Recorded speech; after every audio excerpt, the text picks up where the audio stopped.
merci d'être venu pour cette conférence Comment optimiser son temps lors d'une campagne de netlinking. Donc on sait tous que le temps c'est crucial. Donc on va voir voilà, comment on va pouvoir optimiser ce temps-là sans outils, avec outils et même avec les outils, quelques petits tips. Donc il y aura une démo en live un peu de la plateforme GetFluence, mais pas complète, ça va être vraiment quelques conseils pour voir qui connaît GetFluence à peu près, qui l'utilise. Ok, ça marche. Donc quand on lance une campagne de netlinking, aujourd'hui aussi savoir qui fait des campagnes de netlinking ici. Et sans outils, donc à la mano. Il y en a quelques-uns. Ok. Donc on sait que quand on le fait à la mano, c'est quand même des choses qui peuvent être très longs et fastidieux. Parce que donc, dans le process d'une campagne de netlinking, vous avez donc le brief du client. Donc une fois que vous avez ce brief-là, vous allez chercher sur Internet des supports pour votre client. Donc quand vous n'avez pas de réseau, des choses comme ça, vous allez sur Google, etc. Vous allez contacter le média, il va vous répondre, oui, non, je fais des articles sponsors, quelles sont les conditions, le tarif, etc. Donc ça déjà, c'est assez long. Donc ça fait beaucoup d'échanges de mails. Et une fois qu'on arrive à sélectionner un panel de médias qui acceptent pour votre client, il va falloir les briefer un par un et suivre les campagnes une par une. Donc ça, c'est sans outils. Donc une comparaison sans outils et avec une plateforme, comme par exemple GetFluence. Donc il y a le sourcing à la main sans outils, et ensuite avec une plateforme, vous avez donc une base de données déjà pour... vous avez le brief du client, vous allez directement voir quels médias peuvent correspondre à votre client. Donc déjà ça, c'est assez rapide. Ensuite, il va y avoir des négociations individuelles sans outils, et là, on va avoir des tarifs affichés. Donc une visibilité à un coup d'œil, en quelques clics, vous connaissez le prix du marché. On va sortir un peu du cadre des échanges par mail, et en passant par une plateforme, tout va être centralisé. Donc ça, c'est assez pratique lorsque voilà, vous devez faire un reporting à votre client. Vous avez tout l'historique des échanges, et donc il n'y a plus à aller chercher les mails à droite à gauche. Et ensuite, c'est le suivi. Donc une fois que vous avez lancé la campagne, forcément, il faut aller voir si l'article est publié, si le lien respecte les conditions, et dans la durée aussi, dans le temps. Donc là, je vais sortir, je vais aller sur l'outil. Donc là, je vais vous montrer, je ne vais pas faire une démo complète de l'outil GetFluence, je vais juste vous montrer quelques conseils en rapport avec du coup, la chaîne des échanges avec le client. Donc ce qu'on va faire, c'est vous avez une demande, un brief d'un client, et ensuite, vous allez aller sur GetFluence par exemple, et vous allez chercher des supports pour lui proposer. Donc la première étape, donc là il y a plusieurs outils, plusieurs onglets à gauche, donc c'est votre compte. Quand vous inscrivez sur GetFluence, vous pouvez aller voir la base média, donc c'est le catalogue, mes campagnes, donc vous allez pouvoir en fait trier, organiser aussi vos échanges avec vos clients, ou quand vous êtes une marque, des opérations Black Friday, Noël, etc. pour vous y retrouver facilement en quelques clics. Parce que vous allez avoir en fait votre historique de mission ici à droite. Vous avez un brief d'un client, donc vous allez chercher des médias.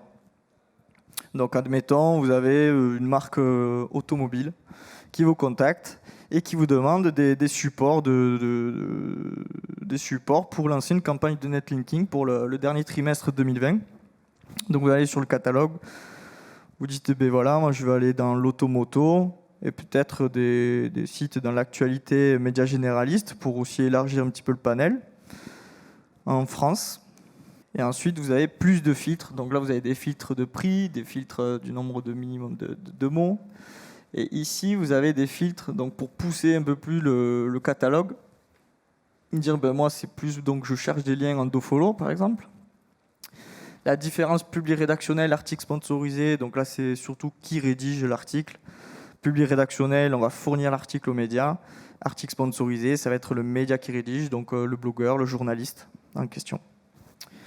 Pour l'option liée au contenu, là aussi, parfois, dans le brief, vous avez un cahier des charges et le client va vous demander, moi je veux valider les articles avant que le média publie. Donc ici, vous pouvez cocher la case. Ensuite, pour parfois des clients, on va dire non, je ne veux pas de mention sponsorisée sur l'article ou des mentions partenaires, enfin voilà, que ça soit vraiment le plus naturellement possible. Ça aussi, donc vous pouvez cocher la case, etc. Ensuite, option liée à la visibilité. Donc là, on va aussi, donc on va voir l'article sponsorisé, donc un article, mais également on va pouvoir proposer des relais sur les réseaux sociaux. Admettons, on va choisir Le Monde, et bien, il va proposer donc des relais sur sa newsletter, sur sa page Facebook, et également, donc là c'est une offre qu'on a développée depuis 6 mois, c'est un pack médiatisation où on va aller chercher vraiment du trafic sur l'article.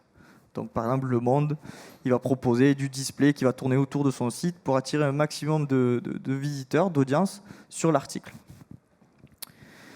Donc tout ça, vous pouvez affiner votre demande avec tous ces indicateurs, dont les indicateurs SEO, de trafic, pour afficher les sites qu'il vous faut un minimum de temps. Donc moi, je vais faire un panel large, je recherche. Donc là, je vois que j'ai 515 résultats de sites auto et médias généralistes, avec des sites news, donc par exemple Motosport, 560 €, l'article sponsorisé, donc là, il y a la rédaction incluse, sitecom.ca, etc. Donc pour affiner, je vais dire, moi je vais afficher les sites décroissants par rapport au Trustflow, par exemple.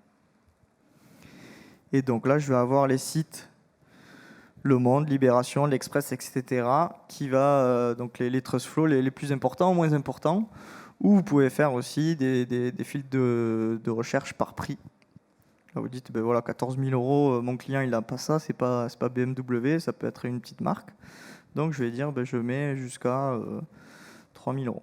Donc une fois que vous avez, bon là j'ai pas mis beaucoup de filtres exprès, une fois que vous avez donc des sites qui vont vous intéresser, il y a 2 possibilités de les sélectionner, de les mettre en présélection pour les envoyer aux clients. La première possibilité, ça va être l'export PDF. Donc en fait ici vous avez un petit logo, ici, vous cliquez dessus, et on va vous demander, est-ce que vous voulez, dans cet export PDF, afficher les indicateurs SEO, les indicateurs trafic, le prix, mettre un commentaire sur cette fiche.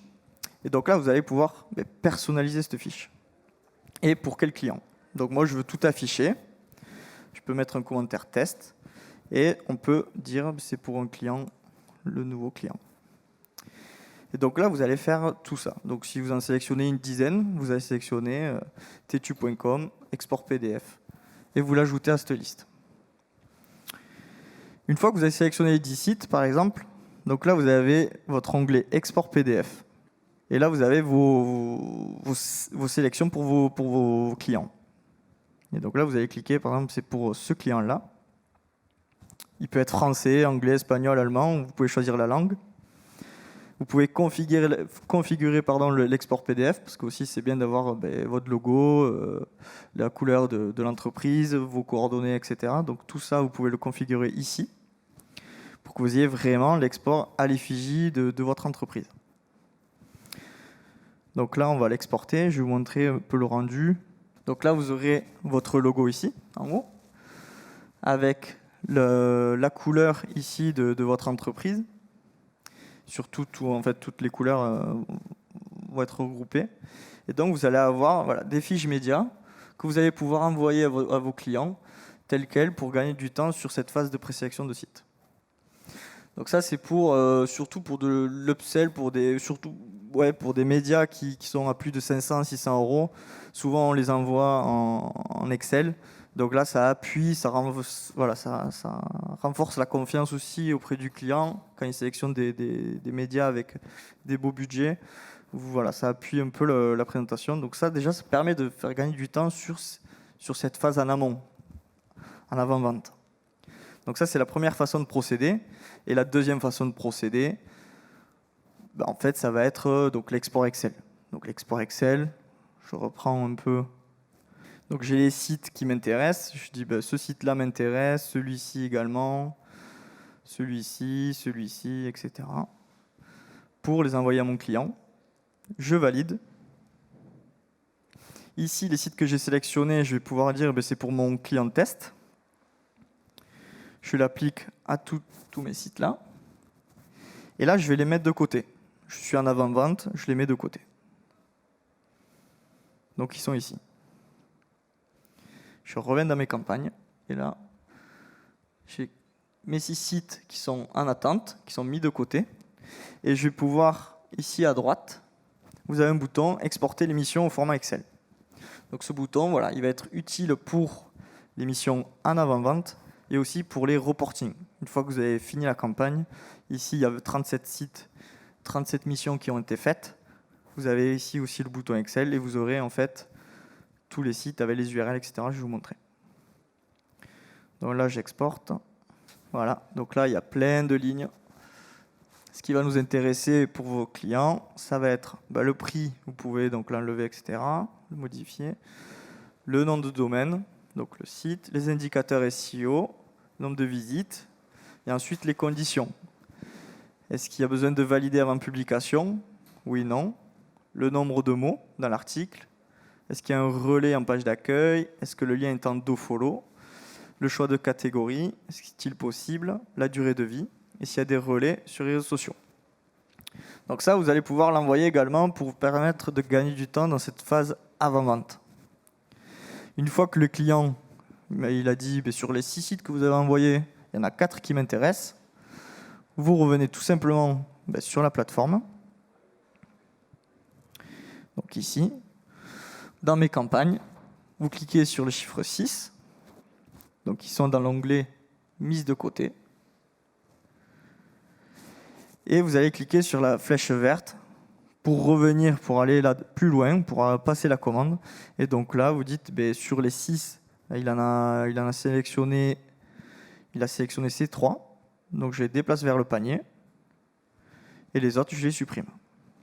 Et ensuite, on continue. Et donc là, on commence à passer la commande. Donc ça, c'est la phase avant-vente. Sur cette phase également avant-vente, parfois, vous allez avoir des demandes et vous avez du mal à trouver des sites.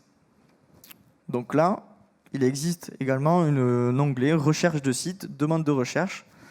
Donc l'idée de cette fonction, c'est de nous avertir déjà que vous recherchez des médias sur le catalogue et vous ne trouvez pas ce qu'il vous faut, que ce soit en termes de thématique, en termes de pays. Déjà, ça va nous avertir.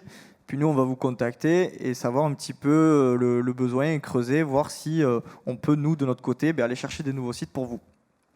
Donc ici, il suffit tout simplement demande de recherche. Et là, vous faites une demande. Donc c'est un petit brief, pareil, un cahier des charges. Quel est votre objectif? Est-ce que c'est SEO? Est-ce que c'est plus branding? Vous pouvez donc affiner sur le budget total de la campagne par article, la typologie, dofollow, nofollow, la mention, les indicateurs SEO. Vous avez une deuxième alerte. Donc là, c'est plus vous alerter sur les nouveaux sites qui vont rentrer toutes les semaines, tous les mois sur le catalogue. Vous pouvez créer donc une alerte et dire, voilà, moi j'ai ce qu'il faut pour les 3 mois à venir, mais je vais être quand même alerté sur les nouveaux sites qui vont rentrer. Et donc ça, vous allez pouvoir affiner cette alerte, donc la nommer. Ensuite, dans quel pays? Enfin, vraiment, voilà, c'est un peu le brief. Quel site vous voulez en fait avoir comme info. Donc la typologie en termes d'indicateurs SEO, le nombre de trafic, les catégories. Et ensuite, vous ajoutez cette alerte. Donc vous pouvez dire quand est-ce que vous voulez la recevoir. Donc le lundi, le mardi, le mercredi, une fois par semaine, une fois par mois. Et là, vous allez avoir en fait un mail avec le récap de tous les nouveaux sites qui ont été ajoutés en fonction de vos critères. Donc ça, c'est en termes de veille passive, on va dire, où vous êtes intéressé, mais voilà, c'est pour des commandes qui ne sont pas pressantes. Voilà un peu la phase avant-vente. Donc là, je vais vous montrer l'export pour le reporting, où aujourd'hui, c'est en format Excel. mais on est ouvert aussi et on est en train de travailler sur un reporting plus qualitatif, un peu comme l'export PDF et un peu plus poussé. Donc là aussi, n'hésitez pas à nous faire des retours sur ce reporting-là, parce qu'on est en train d'y travailler. Donc là, par exemple, le client B, j'ai eu 37 missions ici terminées. Et donc là, ce qui va être intéressant, ça va être en fait, c'est comme tout à l'heure, l'export, sauf qu'on va avoir l'URL de destination de l'article, l'encre et l'URL de l'article. Donc déjà, est-ce que sur ces petits conseils, vous trouvez l'intérêt d'activer, en avant-vente surtout, moi je pense, sur comment aujourd'hui vous soumettez des sites si le client du coup demande de valider les sites en amont? Est-ce que c'est souvent sur format Excel pour la plupart? Qui c'est qui transmet sous format Excel du coup à vos clients? Personne? Vous les soumettez PDF, quelque chose de plus quali, ou à l'oral? Vous allez chez l'annonceur et donc vous discutez. Ok. Donc il n'y a pas. Donc là l'idée, c'est aussi bon, c'est bien d'aller chez le client, mais lorsqu'on doit envoyer quelque chose pour valider, voilà, l'Excel ou le PDF, ça peut être intéressant pour appuyer votre proposition.